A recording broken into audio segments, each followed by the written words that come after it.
ഖുർആൻ മുഴുവൻ മനുഷ്യരിലേക്കുമാണ് ഇറക്കപ്പെട്ടത്.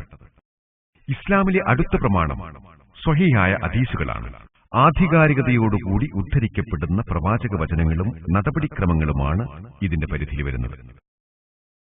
ഹദീസുകൾ ക്രോഡീകരിക്കപ്പെട്ടിട്ടുള്ള നിരവധി ഗ്രന്ഥങ്ങളുണ്ട്. ഒന്ന് സ്വഹീഹുൽ ബുഖാരി, അതുപോലെ സ്വഹീഹ് മുസ്ലിം. ഹദീസുകൾ ഖുർആനിന്റെ വിശദീകരണമായാണ് നിലകൊള്ളുന്നത്. സ്വഹീഹായ ഹദീസുകളുടെ വിശദീകരണങ്ങൾ ഖുർആനിക ആശയങ്ങൾക്ക് പൂരകമായി വർത്തിക്കുന്നു. ഹദീസുകൾ ഒരിക്കലും ഖുർആനിന് വിരുദ്ധമാവുകയില്ല. ഈ രണ്ട് മഹത്തായ മതങ്ങളുടെ വിശുദ്ധ ഗ്രന്ഥങ്ങളെ സംബന്ധിച്ച് ഇത്രയും കാര്യങ്ങളാണ് ചുരുക്കത്തിൽ എനിക്ക് പറയാനുള്ളത്. ഇനി നമുക്ക് നമ്മുടെ പ്രധാനപ്പെട്ട വിഷയത്തിലേക്ക് കിടക്കാം. ഹൈന്ദവത, ഇസ്ലാം, വിശ്വാസങ്ങളുടെ താരതമ്യം പ്രമാണങ്ങളുടെ വെളിച്ചത്തിൽ എന്നതാണല്ലോ വിഷയം. ഡോക്ടർ സാക്കിർ നായിക് എന്ത് പറയുന്നു എന്നതോ, ബഹുമാനപ്പെട്ട ശ്രീ രവിശങ്കർ എന്ത് പറയുന്നു എന്നതോ, അല്ലെങ്കിൽ മറ്റേതെങ്കിലും ഒരാൾ എന്ത് പറയുന്നു എന്നതോ അല്ല ഇവിടെ പ്രസക്തമായിട്ടുള്ളത്. ദൈവത്തെക്കുറിച്ച് ഈ രണ്ട് മതങ്ങളുടെയും വിശുദ്ധ ഗ്രന്ഥങ്ങൾക്ക് എന്താണ് പറയുവാനുള്ളത് എന്നാണ് നാം അന്വേഷിക്കേണ്ടത്. ഞാനോ ശ്രീ രവിശങ്കറോ മറ്റാരെങ്കിലുമോ പറയുന്ന കാര്യങ്ങൾ അടിസ്ഥാന പ്രമാണങ്ങൾക്ക് അനുസൃതമാണെങ്കിൽ നിങ്ങളത് അംഗീകരിക്കുക. ഞങ്ങൾ നൽകുന്ന ഉദാഹരണങ്ങൾ വേദങ്ങളോട് യോജിക്കുന്നതാണെങ്കിൽ നിങ്ങൾ അവ അംഗീകരിക്കുക. ഞാൻ പറയുന്ന ഏതെങ്കിലും ഒരു കാര്യം അല്ലെങ്കിൽ ഉപയോഗിക്കുന്ന ഏതെങ്കിലും ഒരു ഉദാഹരണം പ്രമാണങ്ങൾക്കെതിരായി വന്നാൽ അതിനെ തള്ളിക്കളയാൻ നിങ്ങൾക്ക് കഴിയണം. ഹിന്ദു ഗ്രന്ഥങ്ങളുടെ അടിസ്ഥാനത്തിൽ ഹിന്ദുമതത്തിലെ ദൈവസങ്കല്പം എന്താണെന്ന് നമുക്ക് ആദ്യമായി പരിശോധിക്കാം. ഒരു സാധാരണ ഹിന്ദുവിനോട് എത്ര ദൈവങ്ങളിലാണ് നിങ്ങൾ വിശ്വസിക്കുന്നത് എന്ന് ചോദിച്ചാൽ ചിലപ്പോൾ ഉത്തരം 3 എന്നായിരിക്കും. ചിലർ 100 എന്നും മറ്റു ചിലർ 1000 എന്നും ഇനിയും ചിലർ 30 കോടിയെന്നും ഇതേ ചോദ്യത്തിന് ഉത്തരം പറയും. എന്നാൽ മതഗ്രന്ഥങ്ങളിൽ അവഗാഹമുള്ള ഒരു ഹിന്ദു പണ്ഡിതനോട് നിങ്ങൾ ഇതേ ചോദ്യം ചോദിച്ചാൽ ഹിന്ദുമതപ്രകാരം നാം വിശ്വസിക്കേണ്ടതും ആരാധിക്കേണ്ടതും ഒരേ ഒരു ദൈവത്തെ മാത്രമാണ് എന്നായിരിക്കും അയാളുടെ മറുപടി. സാധാരണക്കാരായ ഹിന്ദുക്കൾ വിശ്വദേവതാവാദം എന്ന തത്വശാസ്ത്രത്തിലാണ് വിശ്വസിക്കുന്നത്. എല്ലാം ദൈവമാണ് എന്ന സിദ്ധാന്തം. സാധാരണക്കാരായ ഹിന്ദുക്കൾ വിശ്വസിക്കുന്നത് വൃക്ഷങ്ങൾ ദൈവമാണ്, സൂര്യൻ ദൈവമാണ്, ചന്ദ്രൻ ദൈവമാണ്, മനുഷ്യർ ദൈവമാണ്, സർപ്പവും ദൈവമാണ് എന്നാണ്. മുസ്ലിംകൾ വിശ്വസിക്കുന്നത് ഇവയൊക്കെയും ദൈവത്തിന്റേത് ആണെന്നാണ്. അഥവാ വൃക്ഷം ദൈവത്തിന്റേത്, സൂര്യൻ ദൈവത്തിന്റേത്, ചന്ദ്രൻ ദൈവത്തിന്റേത്, മനുഷ്യൻ ദൈവത്തിന്റേത്, സർപ്പവും ദൈവത്തിന്റേത്. അപ്പോൾ ഒരു സാധാരണ ഹിന്ദുവിന്റെയും ഒരു സാധാരണ മുസ്ലിമിന്റെയും വിശ്വാസങ്ങൾ തമ്മിലുള്ള അന്തരം, ഹിന്ദുക്കൾ എല്ലാം ദൈവമാണെന്ന് പറയുമ്പോൾ മുസ്ലിംകൾ എല്ലാം ദൈവത്തിന്റേത് ആണെന്ന് പറയുന്നു. അപ്പോൾ ഈ വ്യത്യാസം പരിഹരിക്കാനായാൽ നമുക്ക് ഒന്നിക്കാൻ കഴിയും.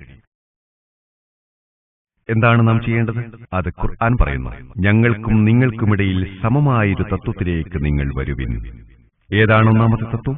സർവശക്തനായ ദൈവമായ അല്ലാഹു, അവനെയല്ലാതെ മറ്റാരെയും ആരാധിക്കാതിരിക്കുക എന്നതാണത്.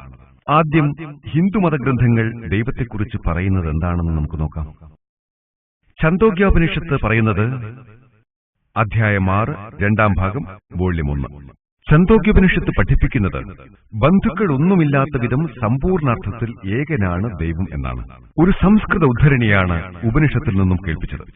എനിക്കറിയാം, വേദങ്ങളിൽ അഗാധമായ പാണ്ഡിത്യമുള്ള ഒരു വ്യക്തിയുടെ മുമ്പിലാണ് ഞാൻ സംസാരിക്കുന്നതെന്നും ഞാൻ ഈ രംഗത്ത് ഒരു വിദ്യാർത്ഥി മാത്രമാണ് എന്നുമുള്ള ബോധം എനിക്കുണ്ട്.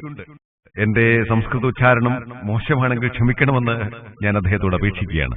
ഇസ്ലാമിന്റെയും മതതാരതമ്യ പഠനത്തിന്റെയും രംഗത്ത് ഞാൻ കേവലം ഒരു പഠിതാവ് മാത്രമാണ്. ശ്വേതശതരോപനിഷത്ത് പറയുന്നു, 6-ാം അധ്യായത്തിലെ 9-ാം വചനം, ദൈവത്തിന് മാതാപിതാക്കളോ രക്ഷാധികാരികളോ ഇല്ലെന്ന് ഇത് വ്യക്തമാക്കുന്നു.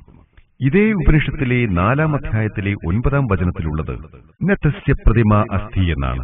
ദൈവത്തിന് സമന്മാരോ പ്രതിരൂപങ്ങളോ ഇല്ലെന്നാണ് ഇത് പഠിപ്പിക്കുന്നത്. അതിനാൽ തന്നെ അവന് ചിത്രങ്ങളോ വിഗ്രഹങ്ങളോ രൂപങ്ങളോ ഫോട്ടോകളോ ഉണ്ടാവുകയില്ല. ശ്വേതശതരോപനിഷത്തിന്റെ 4-ാം അധ്യായത്തിലെ തന്നെ 20-ാം വചനത്തിൽ പറഞ്ഞിരിക്കുന്നത് സർവശക്തനായ ദൈവത്തെ ആർക്കും കാണാൻ കഴിയില്ലെന്നാണ്. ഭഗവത്ഗീതയിലെ 7-ാം അധ്യായത്തിലെ 20-ാമത്തെ വചനം പറയുന്നത് ഭൗതികമായ മോഹങ്ങളിൽ ബുദ്ധി വ്യാപരിപ്പിക്കുന്നവരാണ് ഒന്നിലധികം ദൈവങ്ങളെ ആരാധിക്കുന്നത് എന്നാണ്. ചില പരിഭാഷകർ ഈ വചനത്തെ ഭൗതികമായ കാര്യലാഭങ്ങൾ ഉദ്ദേശിക്കുന്നവരാണ് വിഗ്രഹങ്ങളെ ആരാധിക്കുന്നത് എന്നാണ് വിവർത്തനം ചെയ്തിട്ടുള്ളത്. ശ്രീ രവിശങ്കർ അദ്ദേഹത്തിന്റെ Hinduism and Islam the common thread എന്ന പുസ്തകത്തിൽ ഈ ഭാഗം എടുത്തു ചേർത്തിട്ടുണ്ട്. എന്നാൽ ഏതു ഭാഗത്താണ് പ്രസ്തുത വചനങ്ങളുള്ളത് എന്ന് അദ്ദേഹം വ്യക്തമാക്കിയിട്ടില്ല. ഗീതയുടെ 7-ാം അധ്യായത്തിലെ 20-ാമത്തെ വചനമാണത്. ഗീതയുടെ തന്നെ 10-ാം അധ്യായത്തിലെ 3-ാം വചനത്തിലും അതുണ്ട്.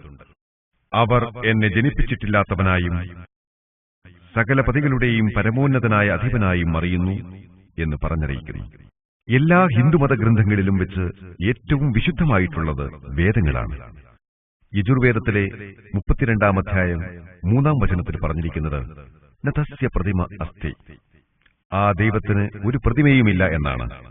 ഞാൻ സൂചിപ്പിച്ചതുപോലെ ചിത്രം, വിഗ്രഹം, ഫോട്ടോ തുടങ്ങിയ എല്ലാത്തിനെയുമാണ് പ്രതിമ എന്ന സംസ്കൃത പദം ഉദ്ദേശിക്കുന്നത്. വീണ്ടും യജുർവേദത്തിലെ 40-ാം അധ്യായത്തിലെ 8-ാം വചനം സർവശക്തനായ ദൈവം രൂപരഹിതനും പരമപരിശുദ്ധനുമാണ് എന്ന് വ്യക്തമാക്കുന്നു. യജുർവേദത്തിലെ 40-ാം അധ്യായത്തിലെ തന്നെ അന്ധം തമഹ പ്രവിശന്ധിയെ സംഭൂതിമുപാസതേ എന്ന 9-ാം വചനം ഏറെ പ്രസക്തമാണ്. അഗ്നി, ജലം, വായു തുടങ്ങിയ പ്രകൃതി പ്രതിഭാസങ്ങളെ അഥവാ അസംഭൂതികളെ ഉപാസിക്കുന്നവർ ഘോരാന്ധകാരത്തിൽ പ്രവേശിക്കുന്നുവെന്നാണ് ഈ വചനത്തിന്റെ അർത്ഥം. തുടർന്ന് പറയുന്നത് സംഭൂതികളെ ഉപാസിക്കുന്നവർ കൂടുതൽ വലിയ തമസിൽ പ്രവേശിക്കുന്നുവെന്നാണ്. മേശ, കസേര തുടങ്ങിയ മനുഷ്യനിർമ്മിത വസ്തുക്കളാണ് സംഭൂതിയുടെ പരിധിയിൽ വരുന്നത്. അത് പഠിപ്പിക്കുന്നത് ആരാണെന്ന് ഒരിക്കൽ കൂടി ഓർക്കുക. യജുർവേദത്തിലെ 40-ാം അധ്യായം 9-ാമത്തെ വചനം. അഥർവവേദത്തിൽ ബുക്ക് നമ്പർ 20, ഹിം നമ്പർ 58, 3-ാം മന്ത്രം. ഇത് പഠിപ്പിക്കുന്നത് ഏറ്റവും വലിയവനാണ് സർവശക്തനായ ദൈവമെന്നാണ്.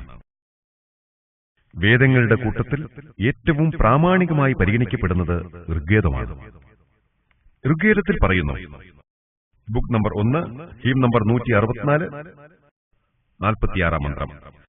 ഏകം സത് വിപ്രാ ബഹുത് വിദ്വന്തേ, ദൈവം അല്ലെങ്കിൽ സത്യം ഒന്നു മാത്രമേ ഉള്ളൂ, എന്നാൽ ജ്ഞാനികൾ അതിനെ പല പേരുകളിൽ വിളിക്കുന്നു എന്നർത്ഥം. ദൈവം ഒന്നു മാത്രമേ ഉള്ളൂ. ഋഗ്വേദം ബുക്ക് നമ്പർ 2, ഹിം നമ്പർ 1-ൽ തന്നെ ദൈവത്തിന് 33ഓളം പേരുകൾ നൽകപ്പെട്ടിരിക്കുന്നു. അവയിലൊന്നാണ് ബ്രഹ്മാവ്. സ്രഷ്ടാവ് എന്ന ആശയമാണ് ബ്രഹ്മാവ് എന്ന പദം ഉൾക്കൊള്ളുന്നത്. സ്രഷ്ടാവിനെ അറബിയിലേക്ക് പരിഭാഷപ്പെടുത്തിയാൽ ഹാലിക് എന്നാകും. അല്ലാഹു ഹാലിക് അല്ലെങ്കിൽ സ്രഷ്ടാവാണ് എന്ന് പറയുന്ന ഒരാളോട് മുസ്ലിങ്ങൾക്ക് യാതൊരു എതിർപ്പുമില്ല. പക്ഷേ ഒരാൾ ദൈവത്തിന് 4 തലകളുണ്ടെന്നും ഓരോ തലയും ഓരോ കിരീടമണിഞ്ഞിട്ടുണ്ടെന്നും ബ്രഹ്മാവ് എന്ന പേരിൽ നിന്ന് മനസ്സിലാക്കുമ്പോൾ സർവശക്തനായ ദൈവത്തിന് ഒരു രൂപം സങ്കല്പിച്ചുണ്ടാക്കപ്പെടുകയാണ് ചെയ്യുന്നത്. മുസ്ലിങ്ങൾ ഈ പ്രവണതയെ ശക്തമായി എതിർക്കുന്നു. ശ്വേതശിരോപനിഷത്തിലെ 4-ാം അധ്യായത്തിലെ 19-ാം വചനം ഇത് വായിക്കുമ്പോൾ നമുക്ക് മനസ്സിലാകുന്നതും ഈ രൂപനിർമ്മാണം തെറ്റാണെന്ന് തന്നെയാണ്. ദൈവത്തിന് യാതൊരു പ്രതിരൂപങ്ങളുമില്ല. ഋഗ്വേദ സൂക്തത്തിൽ ബുക്ക് നമ്പർ 2, ഹിം നമ്പർ 1, മന്ത്രം 3 ഇതിൽ പറയപ്പെട്ടിരിക്കുന്ന മറ്റൊരു പേര് വിഷ്ണു എന്നാണ്. പരിപാലകൻ ആണ് വിഷ്ണു. പരിപാലകൻ എന്നത് അറബിയിലേക്ക് ഭാഷാന്തരം ചെയ്താൽ റബ്ബ് എന്ന അറബി പദത്തിനോട് സമാനമായ ഏതെങ്കിലും പദമാണാവുക. സർവശക്തനായ ദൈവത്തെ റബ്ബ് എന്ന് അഭിസംബോധന ചെയ്യുന്നതിൽ മുസ്ലിങ്ങൾക്ക് യാതൊരുവിധ പ്രയാസവുമില്ല. എന്നാൽ ദൈവത്തിന് ഒരു രൂപം സങ്കല്പിച്ച് അവന് 4 കൈകളുണ്ടെന്നും ഒരു കൈയിൽ താമരയും മറ്റൊന്നിൽ ഒരു ചക്രവുമാണെന്നും സർപ്പത്തിന്റെ മുകളിൽ ശയിച്ച് സമുദ്രോപരിതലത്തിലൂടെ ഈ രൂപം സഞ്ചരിച്ചുകൊണ്ടിരിക്കുന്നുവെന്നും വാദിക്കപ്പെടുമ്പോൾ മുസ്ലിങ്ങൾക്ക് അതിനെ അതിശക്തമായി നിരാകരിക്കേണ്ടി വരുന്നു.